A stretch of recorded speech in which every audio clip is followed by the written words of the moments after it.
नमस्कार, मैं दानिश संसार और आप देख रहे हैं बिहार। हमारे साथ बातचीत करने के लिए सुप्रीम कोर्ट के वरिष्ठ वकील भानु प्रताप जी मौजूद है। जिस तरीके से टीवी डिबेट में नुपुर शर्मा के द्वारा पैगंबर मोहम्मद साहब के ऊपर जो विवादित बयान दिया गया, उसको लेकर के देश में, अपने देश में पक्ष और विपक्ष दोनों जो है सड़कों पे कहीं ना कहीं उतर आए और जो मुद्दा जो है वो देश से जाकर विदेश, जो खाड़ी देश है, जो अरब कंट्री है, वहां तक मामला पहुंच गया। अरब कंट्री यहां तक तो ये कह रहा है कि भारत को जो है इस मामले पे जो माफी मांगनी चाहिए और नुपुर शर्मा के खिलाफ जो है कड़ी से कड़ी कार्रवाई भी करनी चाहिए। तमाम मुद्दे पे बातचीत करेंगे। सुप्रीम कोर्ट के वरिष्ठ वकील है। हालांकि अब अपडेट आपको बता देते हैं कि विदेश मंत्रालय है, उन्होंने साफ कह दिया है आज कि ये जो बयान है ये सरकार के बयान नहीं है, ये एक इंडिविजुअल के बयान है। इन तमाम मुद्दे पे बातचीत करेंगे। सुप्रीम कोर्ट के वरिष्ठ वकील हैं, कानून के काफी जानकार हैं। भानु प्रताप जी, जो बयान सामने आया है, अजान, नमाज, इन मुद्दों पे तो बयानबाजी चलती रहती है, कोई सुध भी नहीं लेता है, लेकिन अब मामला इतना बढ़ गया, जो मुसलमानों के लिए जो प्रोफेट हैं मोहम्मद साहब, उन तक मामला पहुंच गया, तो कैसे देख रहे हैं? मैं समझता हूँ ये बहुत ही गंभीर विषय है। आप धीरे धीरे बढ़ते बढ़ते, अभी आपने बिल्कुल ठीक कहा कि अजान है, नमाज है, ये है, वो है, और यहाँ से बढ़ते बढ़ते आप मोहम्मद साहब तक पहुँच गए। यानी कि पूरी दुनिया में जितने मुस्लिम समाज हैं उनके लिए पैगंबर मोहम्मद साहब सबसे ऊपर हैं। अगर आप पैगंबर मोहम्मद साहब को बिना जाने, उनके विषय में एक धर्म विशेष की मानसिकता से पीड़ित होकर अपमान करने का काम करेंगे या अपमानजनक, बहुत ही घटिया एक टिप्पणी आप करेंगे, मैं समझता हूँ ये बहुत गंभीर स्थिति है और इस विषय में बहुत सख्त संज्ञान, सख्त कार्रवाई सरकार द्वारा, कानून द्वारा की जानी चाहिए, जो अभी तक हुई नहीं है। 10 दिन से ऊपर हो गए थे, कोई कार्रवाई जो यहाँ पे, हालांकि प्रोटेस्ट भी चलते रहे थे, लोग विरोध कर रहे थे, कार्रवाई नहीं हुई। अरब कंट्री के बीच में आने के बाद जो कार्रवाई होती है, क्या इसे ये माना जाए कि सरकार दबाव में कार्रवाई की? नहीं, निश्चित रूप से इतना दबाव तो है ही भाई। जो अरब देश हैं, उन देशों के साथ हमारे संबंध आज से नहीं हैं, बहुत पुराने संबंध हैं और बहुत अच्छे संबंध रहे हैं। सरकार किसी की भी रही हो, लेकिन अरब देशों के साथ में हमारे संबंध लगातार बहुत अच्छे रहे हैं। चाहे हमारे संबंध अमेरिका से कैसे भी रहे हों, रशिया से कैसे रहे हों, लेकिन उस सब के बावजूद भी अरब देशों से हमारे संबंध बहुत अच्छे रहे हैं। सो उन सारी चीज़ों को देखते हुए, और ये केवल भारत के मुस्लिम समाज का अपमान नहीं है, ये तो पूरी दुनिया भर के जो मुस्लिम समाज हैं उनका अपमान है अगर आप पैगंबर साहब के विरोध में कोई घटिया टिप्पणी करते हैं तो स्वाभाविक है कि अगर भाई कार्रवाई यहीं पे हो सकती थी, बिल्कुल हो सकती थी, लेकिन की तो नहीं गई। वो की जब ही गई जब अरब देशों में ये मामला उठने लगा, क्योंकि अरब देशों के साथ में जो हमारे व्यापारिक रिश्ते हैं, जो हमारे सांस्कृतिक रिश्ते हैं, उनको नजरअंदाज थोड़ी किया जा सकता है। लेकिन ये कहा जा रहा है कि जो प्रधानमंत्री मोदी, जो सरकार जो है, बीजेपी जो है, चाइना को टक्कर देती है, पाकिस्तान के साथ मुकाबला करने के लिए तैयार रहती है, लाल आंखें दिखाती है, वो एक छोटे से कंट्री जो दिल्ली में कई अरब कंट्री समा जाएंगे, उससे कैसे झुक गई, उनकी बात पे कैसे आ गई?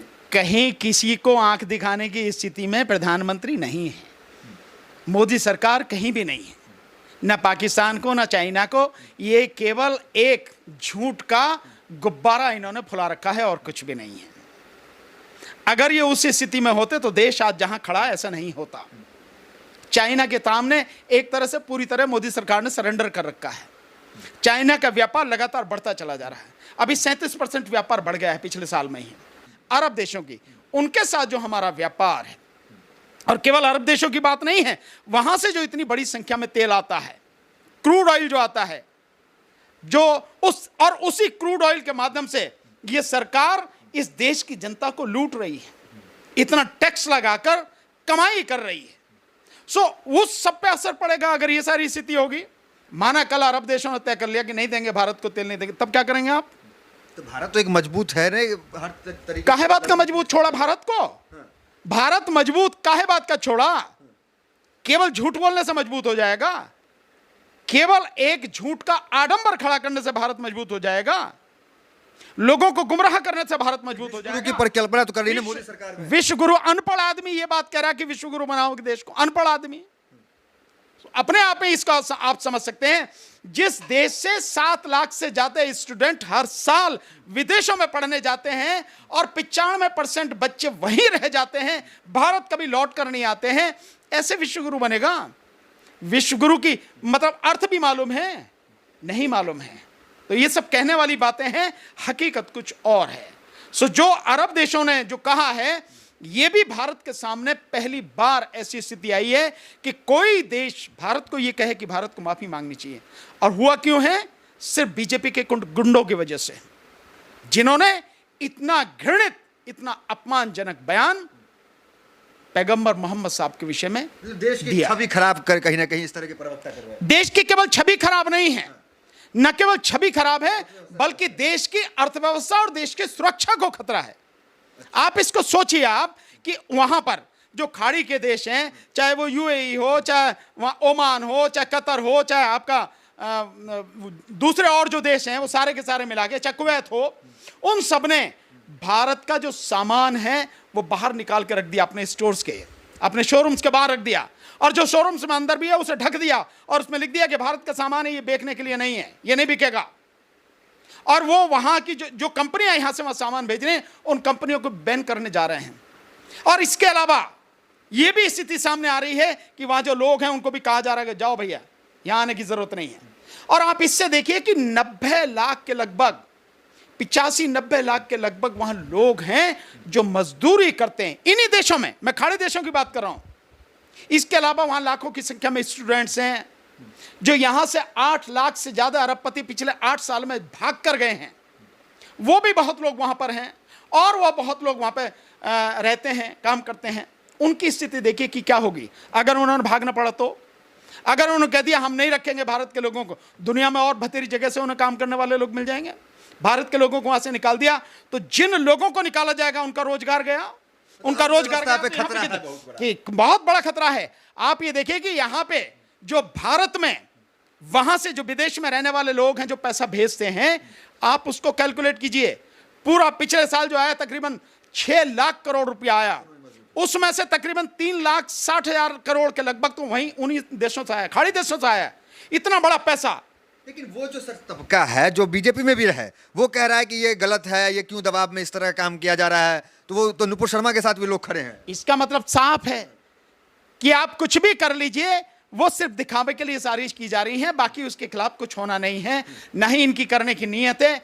और अब ये जो किया गया कि निकाल दिया, ये सब ड्रामा है। एक तरफ निकाल दिया, दूसरी तरफ उसे आपने, दिल्ली पुलिस ने पूरी सुरक्षा दे दी। दिल्ली पुलिस का मतलब गृह मंत्री FIR भी आज दर्ज हो गया है। वो चाहे जो FIR दर्ज होने से क्या होता है, FIR तो भतेरी दर्ज हो रही है। ये जो है ये जो दौलत राम कॉलेज के जो प्रिंसिपल है उसके खिलाफ SC ST एक्ट में FIR हो रखी है।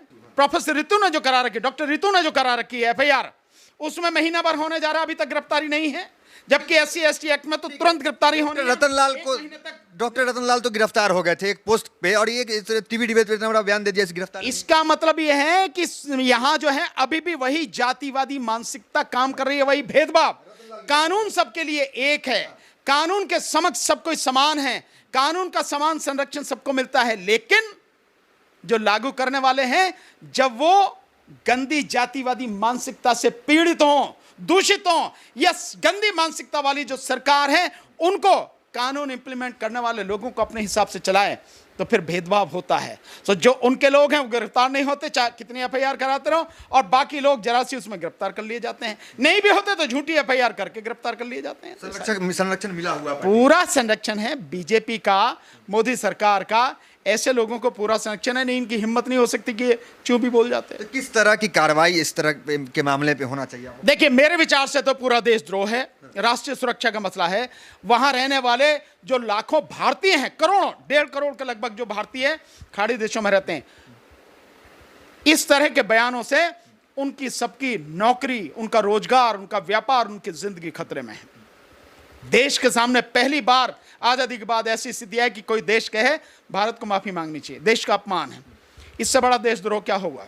भारत क्यों माफी मांगे? एक पार्टी के प्रवक्ता ने, तो राष्ट्रीय प्रवक्ता किसकी है? वो भाजपा की। भाजपा की क्या है यहां पर? केंद्र में सरकार, राज्यों में सरकार। तो केवल आप ये नहीं कह सकते कि भाजपा की वो है, और ये कोई भी पार्टी जो ये कहकर तो पल्ला झाड़ ली ना कि ये हमारा। सरकार कैसे पल्ला झाड़ लेगी? सरकार के पल्ला झाड़ने से, कहने से क्या होता है कि नहीं है। जब तुम्हारी वो प्रवक्ता रही, राष्ट्रीय प्रवक्ता रही है, तो वो तुम्हारा बयान है, सरकार का बयान है।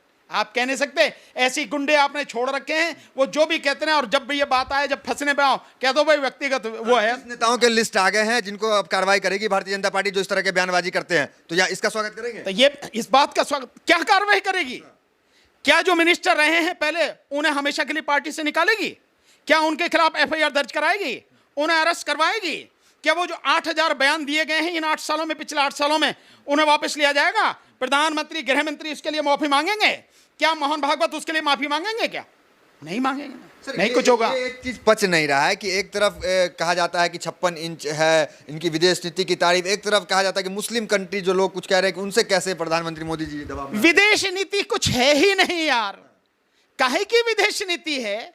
विदेश नीति की एबीसीडी पता नहीं है। चाइना को टक्कर दे देते हैं। बात कर रहे हो, जिस विदेश नीति की बात कर रहे हो, चाइना को लाल आंखें दिखाने वाली एक भी बार दिखाई लाल आंखें? लाल क्या पीली दिखा दो चाइना को, एक बार भी नहीं दिखाई। दूसरी स्थिति यह है कि 10 एक के बदले 10 सर लाने की बात थी पाकिस्तान से, आधा भी आया कोई शर्म वहां से नहीं आया ना। दूसरी बात यह है कि जितने भी भारत के आसपास देश थे सारे देश दुश्मन बना लिए, सब चाइना के पाले में जाके बैठ गए सारे के सारे। जो यहाँ पे सार्क देशों का एक संगठन था वो बिल्कुल बेकार हो गया। काहे की विदेश नीति है? काहे की विदेश नीति है? जो इतना बड़ा हमारा दोस्त था रशिया, हमेशा था हमारे साथ में रहा, वो आज हमारे साथ में नहीं है। वो हमसे कहीं ज्यादा नजदीक पाकिस्तान और चाइना के। क्या विदेश नीति है? क्या विदेश नीति है कि जो वो कल पुर्जों का शेयर बनाया था मेक इन इंडिया वाला, कोई देश यहां आया इन्वेस्टमेंट करने? आपको मालूम है कई लाख करोड़ रुपया पिछले कुछ समय में निकाल लिया गया। विदेशी जो इन्वेस्टर हैं उन्होंने शेयर मार्केट से। यह स्थिति है। आप किसकी बात कर रहे हो आप? तो ये सब कहने की बातें हैं।